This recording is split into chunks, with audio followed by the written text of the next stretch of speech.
Allah juga sebutkan pada ayat yang ke-63 ya, alladzina amanu wa kanu yattaqun. Wali Allah ni beriman sebenar-benar iman dan bertakwa sebenar-benar takwa. Dengan sendirinya ayat-ayat yang saya bacakan tadi, kita dapat mengenal siapa dia wali Allah ni. Sekurang-kurangnya kita tahu wali Allah itu orang yang beriman. Jadi tentunya bukan sebarang iman, kita beriman, tapi iman kita tidak seperti iman wali Allah. Macam mana iman wali Allah?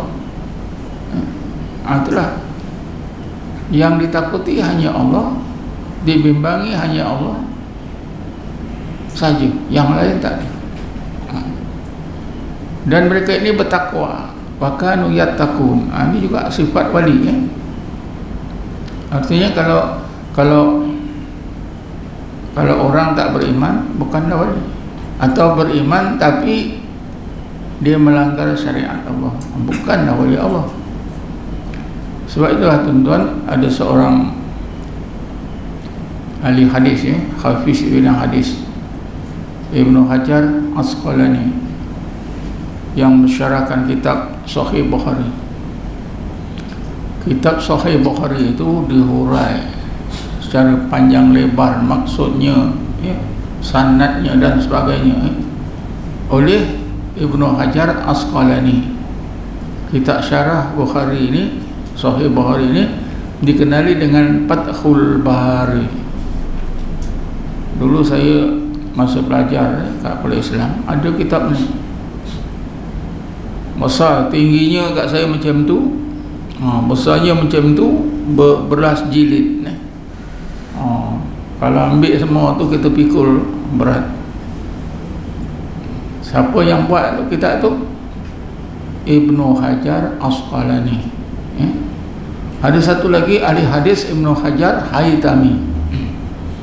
Tapi Ibnu Hajar Asqalani ini lebih dulu saya lupa tarikh kewafatannya. Apa kata Ibnu Hajar Asqalani tentang wali Allah? Dia kata wali Allah ni ada tiga ciri sifatnya yang penting, yang asas. Pertama, wali Allah itu bertakwa kepada Allah dengan sebenar-benar takwa, taat kepada syariatnya, tidak pernah melanggar titah perintah Allah. Tapi oleh kerana dia bukan Nabi, dia tak maksum. Sekiranya dia melakukan kesalahan, dia akan ingat kesalahannya, diingatkan oleh Allah, lalu segera bertaubat. Bismillahirrahmanirrahim. Innal ladzina taqaw idza massahum ta'ifun minas syaitani tadzakkaru fa idahum mubsirun. Sesungguhnya orang yang benar-benar bertakwa kepada Allah. Tadi wali Allah tadi kan, wa kanu yattaqun, dan adalah wali Allah itu bertakwa benar-benar kepada Allah. Jadi Allah tegaskan, walaupun wali Allah ini bukan maksum, tidak maksum kerana dia bukan Nabi, yang maksum hanya Nabi dan Rasul, maka mereka wali Allah ni adalah pernah melanggar syariat. Tapi bila melanggar syariat, mereka ni akan diingatkan oleh Allah, lalu mereka segera bertaubat. Jadilah mereka baik, bersih semula. Itulah ayatnya tadi, innal ladzina taqaw, sesungguhnya orang yang benar-benar bertakwa kepada Allah, seperti wali Allah tadi, wa kanu yattaqun.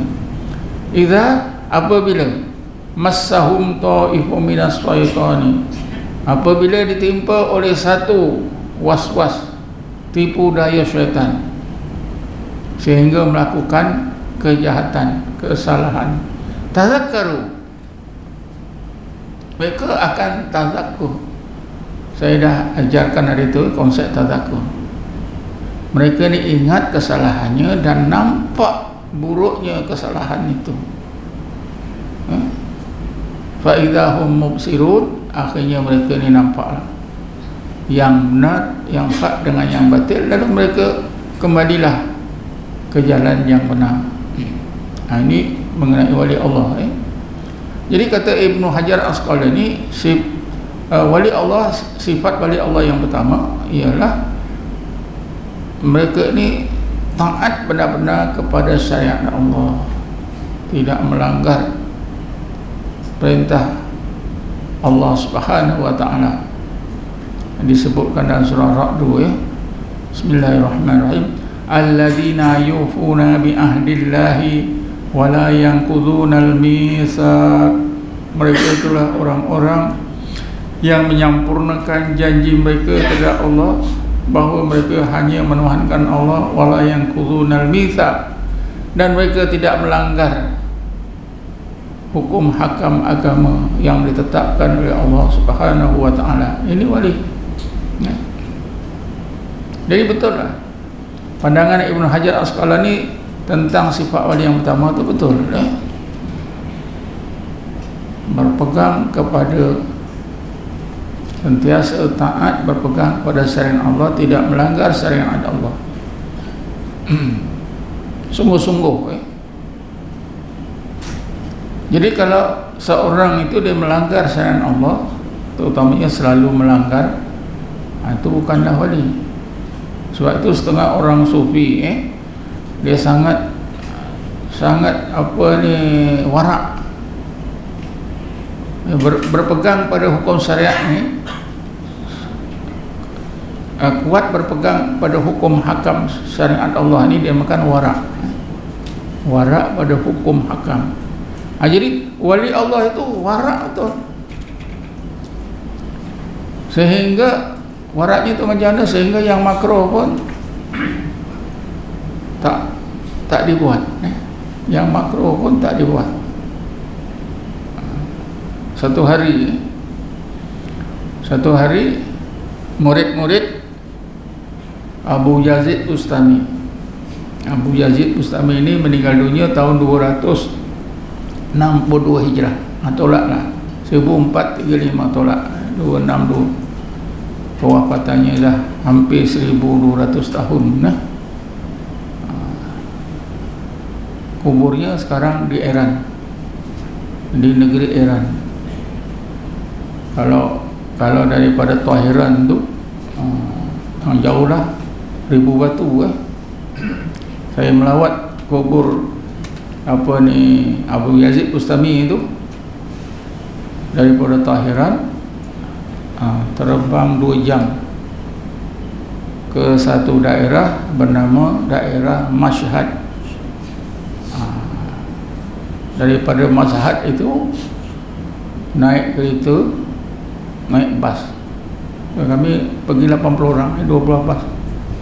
Naik bas daripada Mashhad itu pergi ke daerah namanya Suhrat, kubur makam Abu Yazid Bustami di situ. Kita bertolak dalam pukul 10 pagi sampai sana maghrib. Jauh tidak jauh tak tahulah berapa kilometer Di sanalah letaknya makam Abu Yazid Bustami. Jadi kita cerita tadi satu hari Abu Yazid Bustami ini diberitahu oleh murid-murid dia, Tuan, mari kita tengok wali Allah yang telah datang ke masjid sana.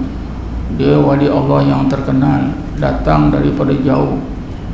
Sekarang orang ramai mengerumunia di masjid. Abu Yazid Bustami pun segera pergi. Tetapi tuan-tuan, apabila dah hampir dekat masjid itu, kebetulan wali Allah itu keluar itu mungkin nak buat apa tak tahu, keluar dari masjid, rupanya nak berludah. Abu Yazid nampak wali Allah ni meludah tu ke mana? Arah kiblat. Dalam fiqh meludah arah kiblat ni hukumnya makruh. Jadi bila Abu Yazid tengok tu, dalam hati dia, ini bukan wali Allah. Lalu dia berpaling, ajak murid-muridnya balik. Mari kita balik. Muridnya terperanjat, Tuhan kita tak tengok ke wali Allah. Kata Abu Yazid Bustami, itu bukan wali Allah. Sebab apa? Wali Allah yang makruh dia tak buat. Artinya tuan-tuan, Abu Ya'yub Bustami ini kayu ukurannya dari segi syariat itu sangat ketat, meludah arah kiblat saja pun dia dah tak senang hati.